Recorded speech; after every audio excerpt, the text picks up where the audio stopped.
తాకట్లో ఉన్న మీ బంగారాన్ని విడిపించి ఆ రోజు ఆన్లైన్ రేటుకి కొంటాం. Sharma gold company.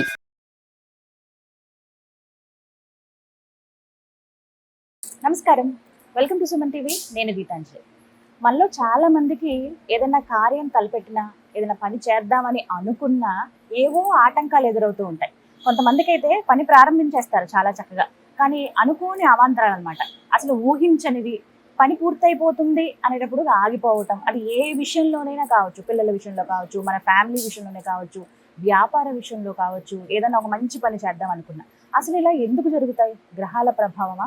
మరి ఎవరిని వేడుకోవాలి, ఎవరిని ఆశ్రయిస్తే మనకి సమస్యలన్నీ తీరిపోతాయి అంటే ఖచ్చితంగా దీనికి ఒక పరిహారం ఉందని చెబుతూ ఉన్నారు గో గోవింద కల్పవృక్ష సాలగ్రామ ఆశ్రమ నిర్వాహకులు కృష్ణ చైతన్య స్వామి గురువు గారు. ప్రస్తుతం నేను భద్రాచలం వచ్చానండి. అందరికీ తెలుసు ఈ ఆశ్రమం గురించి. మనతో పాటు ఉన్నారు కృష్ణ చైతన్య స్వామి. వారిని అడిగి వివరాలు తెలుసుకుందాం. అసలు ఎందుకు ఇలాంటి సమస్యలు వస్తాయి, వీటికి ఏమన్నా నివారణ ఉందా అని. గురుగారు నమస్కారం అండి. నమస్కారం అమ్మా. విన్నారుగా, చాలా మంది నాకు ఇది చెప్పారండి, ఏం పని చేద్దామని. ఈవెన్ అంటే నేను కూడా కొన్ని పరిస్థితుల్లో ఇలా ఎదుర్కొంటాం. సాధారణంగా చూశాను నేను కూడా. ఎందుకు అవుతుందో తెలియదు. బాగానే చాలా చక్కగా గ్రాండ్గా స్టార్ట్ చేస్తాము, బాగా ఉంది, ఇంకొద్ది రోజులు అది ఫినిష్ అవుతుంది అనేలోగా ఆగిపోవడం, అసలు ప్రారంభం చేద్దామంటేనే ఏదో ఒక ఆటంకం రావడం, మధ్యలో ఆగిపోవడం, ఇలా చాలా సమస్యలు ఉంటాయి. అసలు ఎందుకంటే ఒక పని మధ్యలో ఇలా జరుగుతుంది? అమ్మ అంటే ఇది ఖచ్చితంగా గ్రహ ప్రభావం ఒకటి. ఫస్ట్ అంటే మనం ఏదైనా ఒక కార్యం ఫస్ట్ చాలామంది ఉద్యోగ ప్రయత్నం, లేదా వ్యాపార ప్రయత్నం, లేదా వివాహ ప్రయత్నం, ఫస్ట్ ఈ మూడిట్లో వచ్చేటప్పటికి ఏమైందంటే మనం ఎంత ప్రయత్నం చేస్తున్నప్పటికీ కూడా అక్కడ దాకా వెళ్ళి వెనక్కి వస్తుంది. ఉద్యోగానికి సంబంధించినటువంటి విషయాలు అక్కడ దాకా వెళ్ళి అంటే ఇంటర్వ్యూస్, అసలు అన్ని రౌండ్స్ అన్ని కంప్లీట్ అయిపోతాయి, లాస్ట్ రౌండ్లో వెనక్కి వస్తుంటారు. రెండోది వివాహానికి సంబంధించినటువంటి ఎన్నిసార్లు అంటే కామన్గా ఎన్ని సంబంధాలు చూసినప్పటికీ కూడా అది ముందుకు పడకపోవడం.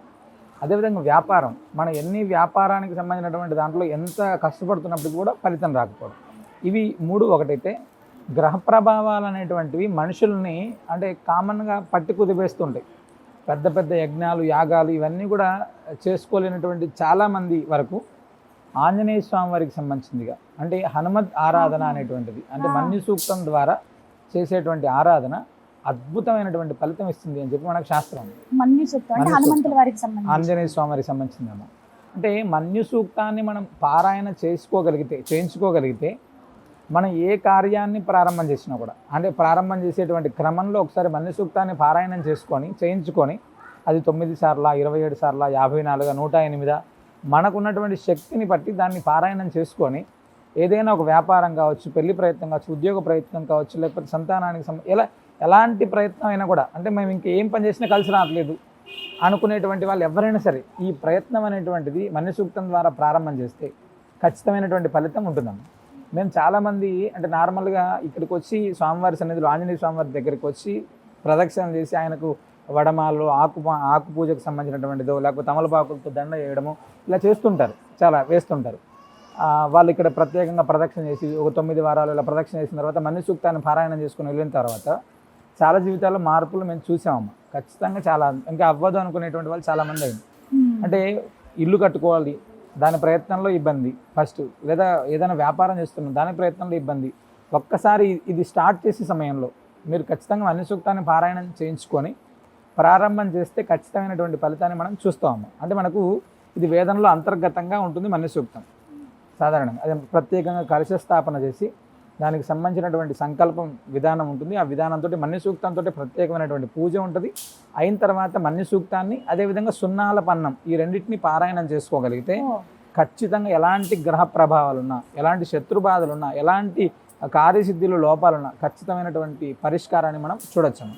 మనకు పెద్దలు ఏం చెప్తారంటే ఏదైనా అటవీ ప్రాంతంలో అసలు మనకి ఇంకెవరు సహాయం చేయడానికి ఎవరూ లేనటువంటి క్రమంలో ఇద్దరిని ఆరాధించాలి అని చెప్తారు. ఎక్కడ ఇంకెవడు సాయం చేసే లేరు అనుకునేటువంటి క్రమంలో లక్ష్మీ నరసింహస్వామి వారిని, అదేవిధంగా ఆంజనేయ స్వామి వారిని, వీరిద్దరిలో ఎవరిని మనం ప్రార్థన చేసినా కూడా ఆ భయాన్ని తొలగించేస్తారండి. అలాంటిది ఇక్కడ ఇద్దరు ఒకే చోట, అలాంటివి ఇద్దరు ఒకే దగ్గర ఉన్నారు. విశేషంగా ఇక్కడ స్వామివారి కార్యసిద్ధి హనుమంతుడిగా ఇక్కడ ఉన్నారు. మనం ప్రత్యేకంగా స్వామివారి సన్నిధిలో విశేషమైనటువంటి మన్యు సూక్తంతో అభిషేకం జరుగుతుంది. ఇప్పుడు కల్పవృక్ష నరసింహ స్వామివారి కూడా ప్రతి మంగళవారం మన్యు సూక్తంతో విశేషంగా అభిషేకం జరుగుతుంది. ప్రతి అమావాస్య రోజు మన్యు సూక్తంతో అభిషేకం జరుగుతుంది. పారాయణం అనేటువంటిది స్వామి సన్నిధిలోనే చేసుకోవడం, అంటే ఇక్కడికి వచ్చి ప్రదక్షిణ చేసుకోవడం ఒక పుణ్యం అయితే స్వామి సన్నిధిలో పారాయణం చేసుకోవడం ద్వారా ఖచ్చితమైనటువంటి ఫలితాన్ని చూస్తాం. ఎందుకంటే మనం ఒక గోశాలలోకి వెళ్ళి గోశాలలో ఒక 5 నిమిషాల కాలం పాటు ఉంటేనే మన యొక్క గ్రహ బాధలు పోతాయంట. అలాంటి గోశాలలో మన జీవన ఉన్నతి కోసం చేసేటువంటి పారాయణ ఖచ్చితమైనటువంటి ప్రభావాన్ని మనం చూపిస్తుందమ్మా. మంచి ఎలా విశేషమైనటువంటి గురుగారు? ఫలితం ఉంటుంది. అంటే ముందు చెప్పాలా అండి, మాకు పలానా ఇబ్బంది అంటే ఉందండి, మేము తెలుసుకొని వస్తే చేయించుకుందాం. వాళ్ళకి అంటే మని సూక్తం ఏమైనా చేయడానికి కనీసం ఒక 2 గంటల సమయం పడుతుందమ్మా. ఆ 2 గంటలు పడుతుందమ్మా. అంటే ఇక్కడ బాగా జనం ఆశ్రమంలో చేస్తారు, ఇక్కడ స్వామివారి దగ్గరే చేస్తారమ్మా. ప్రత్యేకంగా పూజ, ప్రత్యేకమైనటువంటి పారాయణం ఇవన్నీ కూడా అర్చక స్వామి, దానికి సంబంధించినటువంటి మన దగ్గర వేద పారాయణం చేసేటువంటి అర్చక స్వామి ఉన్నారు, ఆ అబ్బాయి చేస్తారమ్మా. సామూహికంగా ఉంటుందండి, ఎలా సామూహికంగా విడివిడిగా? కాదమ్మా, ఎవరికి వాళ్ళకి సపరేట్ గానీ విడిగానే వాళ్ళ సంకల్పాలను బట్టి తీసుకునేటువంటిది కదా, సామూహికంగా కాదు. మనిషికి హోమం ఉంటుంది ఎవరి అమావాస్య రోజు. ఓ, ప్రతి అమావాస్యకి హోమం ఉంటుంది. హోమం. ప్రత్యేకంగా చేయించుకుందాం అనుకున్న వాళ్ళు మన్యసూక్త పారాయణ అవునమ్మా. అందులో పాల్గొనవచ్చు, చేసుకోవచ్చు. ఎవరికైతే ఇబ్బందులు ఉన్నాయి అంటే. అవునమ్మా. ఇప్పుడు కుటుంబ పరంగా అంటే భార్య భర్త అవును. పిల్లలు ఎవరు వచ్చినా చేస్తారమ్మా. నలుగురు అంటే భార్యాభర్తలు ఉంటే భార్యాభర్తలు కూర్చొని చేసుకోవచ్చు, లేదా వాళ్ళ తల్లిదండ్రులు ఉండేటట్టు వాళ్ళ పిల్లలు ఎవరు వచ్చినా కూడా, ఒక్కరు వచ్చినా కూడా చేసి పంపిస్తారు. చేసుకోవచ్చు. అంటే పారాయణానికి సంబంధించిన పారాయణం చేసుకొని కొన్ని నియమాలు ఉంటాయి, ఆ నియమాలు ఒక మంత్రం ఉంటుంది, ఆ మంత్రాన్ని పారాయణ చేసుకోవడం అనేటువంటిది ఇక్కడ విశేషం అమ్మ. ద్రవ్యాలు కానీ పూజ సామాగ్రి ఏమైనా తీసుకురావాలి? అన్నీ దొరుకుతాయి ఇక్కడ, ఇబ్బంది ఏం లేదు. అంటే చాలా తక్కువ ఖర్చు, అంటే మనం పెద్ద పెద్ద యజ్ఞయాగాలు చేయలేనటువంటి వాళ్ళ కోసం చేసేటువంటి పని ఇది. అక్కడ కూడా డబ్బు అనేటువంటిది ఖర్చు అవ్వకూడదు అనేటువంటిది మన సంకల్పం అమ్మ. అంటే ఎక్కువ వేలాది రూపాయల డబ్బులు ఖర్చు పెట్టి యజ్ఞం చేయలేరు, హోమం చేయలేరు, లేకపోతే పెద్ద పూజ చేయలేము. మనిషిక్తం అనేటువంటిది చాలా చిన్న ప్రక్రియ. దానికి ఎంత తక్కువ వీలైతే అంత తక్కువ ద్రవ్యాన్ని ఖర్చు పెట్టడమే ఇక్కడ ప్రధానమైనటువంటి ఉద్దేశం అమ్మ. అది మొత్తం మీద ఎవరైతే రావాలనుకున్నారో చక్కగా రావచ్చు. ఎప్పుడైనానండి, ప్రత్యేకించి ఈ రోజే చేస్తారు ఇలా అని ఏమన్నా ఉంటుందా? 365 రోజులు జరుగుతుందమ్మా. అయితే ఇక్కడ అమావాస్య, పౌర్ణమి ఇలాంటి తిథుల్లో స్వామివారి సన్నిధిలో విశేషమైనటువంటి జనం, ఎక్కువ భక్తులు ఉంటారు కాబట్టి ఆ రోజు చేయడం అనేటువంటిది కుదరదు. అందుకనే ఎప్పుడు వస్తారో ముందు రోజు ఒకసారి అడిగి వస్తే వాళ్ళకి ప్రత్యేకమైనటువంటి సమయాన్ని కేటాయించి అర్చక స్వాములను కూడా కేటాయించి చేయించాలి. కాబట్టి ముందు తెలుసుకొని వస్తే చాలా మంచిది. ముందుగా వివరాలు ఇస్తే మీకు అలాగే అడ్రస్, ఫోన్ నెంబర్ నేను ఇస్తానండి, చాలా క్లియర్ గా అందిస్తాను. ఎవరికైనా ఇంకా కన్ఫ్యూజన్ ఉంది, మాకు అడ్రస్ తెలియట్లేదండి, లేకపోతే ఫోన్లో ఒకసారి మాట్లాడాలనుకుంటున్నాం అన్న వాళ్ళు ముందుగా మీరు మాట్లాడొచ్చు. కాల్ చేస్తే మీకు అడ్రస్ ఇంకా ఏంటనేది చెప్తారు. రాములవారి గుడికి 100 మీటర్ల దూరంలోనే ఉంటుంది. అలాగే గురుగారు, స్వామివారి మెడలో మాలలు చూశాను, అవి విశేషంగా ఇస్తున్నారట కదా, వైజయంతి మాల. గతంలో కూడా చాలా మంది అడిగారు, వాటిపైన కూడా వీడియో చేస్తున్నాము. ఇంకేమైనా విశేషం ఉందండి? ఇంకా చాలా మంది సందేహాలు అడుగుతున్నారు, మేము వేసుకోవచ్చా, నియమాలు ఏంటి, ఎక్కడ తీసుకోవాలి, ఇక్కడే ఎందుకు తీసుకోవాలి అనేది ఇంకొక ప్రశ్న. చాలా చోట్ల అందుబాటులో ఉన్నాయి కదా. అంటే స్వామివారి మెడలో ఉండేటువంటిది వైజయంతి మాల. ఈ వైజయంతి మాలని మనం విజయమాల అని చెప్తాము సాధారణంగా. ఈ విజయమాల అనేటువంటిది ఎవరైనా చిన్న పిల్లల దగ్గర నుంచి ఎవరైనా ధరించవచ్చు. ఒకటి ఫస్ట్, అది ధరించిన తర్వాత నియమాలు ఏంటి అంటే, పడుకునేటువంటి క్రమంలో ఆ మాల ఉండకూడదు అనేటువంటిది ఒకటి, మాంసాహారం తీసుకునేటువంటి క్రమంలో ఆ మాల ఉండకూడదు అనేటువంటిది ఒకటి. ఈ 2 నియమాలు ఖచ్చితంగా పాటించాలి. ఈ మాల వేసుకునేటువంటి సమయంలో ఒక 3 మంత్రాలను ఇక్కడ ఇస్తారమ్మా. ఆ మంత్రాలని కింద రోజు చదువుకోగలిగితే ఖచ్చితమైనటువంటి విశేషమైనటువంటి ఫలితం ఉంటుంది అని చెప్తారు. శ్రీ మహాలక్ష్మి క్షీరసాగరం నుంచి ఆవిర్భవించినటువంటి సమయంలో వరుణుడు అమ్మవారికి ఇచ్చారు అని చెప్తారు వైజయంతి మాలని. మనము వెంకటేశ్వర స్వామి ఆభరణాల్లో వైజయంతి ధర గోవింద అని ఉంటుంది, అంటే వైజయంతి మాల ఆయన వేసుకుంటారు అని చెప్పి.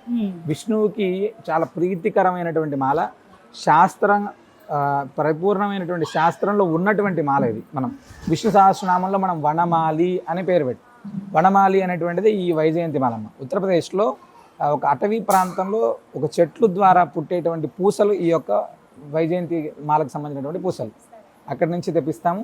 ప్రత్యేకంగా ఇక్కడ అంటే ఇక్కడ ఎందుకు తీసుకోవాలి, ఎక్కడైనా దొరుకుతాయి, మనకి ఏ షాపుల్లో అయినా దొరుకుతాయి, ఇబ్బంది ఏం లేదు, ఆన్లైన్ ఎక్కడైనా దొరుకుతాయి. అంటే ఇక్కడ విశేషం ఏంటయ్యా అంటే, స్వామి ధరించడం ఒకటైతే, రెండవది ఇక్కడ ప్రతి అమావాస్య పౌర్ణమి రోజులు స్వామివారికి సంబంధించినటువంటి హోమం చేసిన తర్వాత ఆ హోమ జలాన్ని ప్రోక్షణ చేసి స్వామివారికి విశేషమైనటువంటి పూజను జరిపించిన తర్వాత వాళ్ళకి ఇవ్వడం జరుగుతుందమ్మా. అంటే మన షాప్లో తీసుకొని వచ్చి వేసుకోవడం ద్వారా అంత ఫలితం ఉండకపోవచ్చేమో, భగవంతుడిని ధరింపజేసి ఆ యొక్క ఆ మంత్ర బలంతో అనుష్ఠానం చేసినటువంటి బలంతో ఇస్తే ఖచ్చితమైనటువంటి మార్పు మనం ఇంకా బాగుంటుంది అనేటువంటిది మా విశ్వాసం అమ్మ. ఇక్కడ ఎన్నో విశేషాలండి ఆశ్రమంలో, నిజంగా రావాలే. కానీ ఖచ్చితంగా 2 విషయాలు అయితే ముఖ్యంగా తెలుసుకున్నాను ఇవాళ. మన్యు సూక్త పారాయణ కావచ్చు, అలాగే హోమం అయితే ప్రతి అమావాస్యకి జరుగుతుంది. అలాగే ఇంకేమైనా విశేషంగా కావాలంటే ఇలా మాలలు కూడా ప్రత్యక్షంగా ఇక్కడ స్వామివారి మెడలో ధరింపజేసి ఇస్తారు. అవునమ్మా. ధన్యవాదాలు గురుగారు, వివరంగా తెలియజేశారు. విన్నారు కదండి, నాకైతే చాలా సంతోషం అనిపించింది.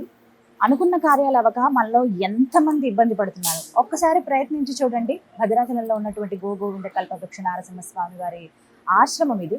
స్వామివారి సాలగ్రామం ఒక్కసారి మీరు చూస్తే నృసింహస్వామి వచ్చి అలా కూర్చున్నారా అని మనకు కనపడతారు, ఎంత చక్కగా అలంకరించారు.